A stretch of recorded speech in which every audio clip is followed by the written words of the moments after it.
14ஆம் வசனம். நீங்கள் உலகத்துக்கு வெளிச்சமாய் இருக்கிறீர்கள். வெளிச்சமாய் இருக்கிறீர்கள் அப்படின்னா இந்த உலகத்துல எது வெளிச்சம் கொடுக்கும் நம்மளுக்கு?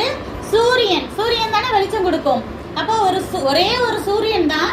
அது வந்தனே எப்படி உலகத்துல நிறைய பகுதிகளுக்கு ஒரே நேரத்துல வெளிச்சம் கொடுக்குது. அதே போல இந்த உலகத்துக்கு ஒளி யாரு? இயேசு கிறிஸ்து. சரி, அந்த உலகம் முழுக்கவே ரட்சிக்கப்படணும் சொல்லிதான் அவர் இந்த உலகத்துக்கு வந்தாரு.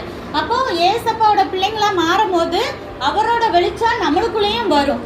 எப்படி நீங்க சயின்ஸ் எல்லாம் படிச்சிருப்பீங்க, சூரியன் கிட்ட இருந்து வெளிச்சத்தை வாங்கி தான் நிலம் என்ன செய்யும்? நைட்டு அதோட வெளிச்சத்தை கொடுக்கும். சரி, அப்படித்தானே? அதே போல சூரியனான ஏசப்பா கிட்ட இருந்து தான் நம்ம என்னது அவரை பத்தி கத்துக்கிட்டு அவருக்கு பிடிச்ச மாதிரி பிள்ளைங்களா மாறும் போது அவருக்குள்ள இருக்க வெளிச்சம் கொஞ்சம் கொஞ்சமா நம்மளுக்குள்ளேயும் வரும்.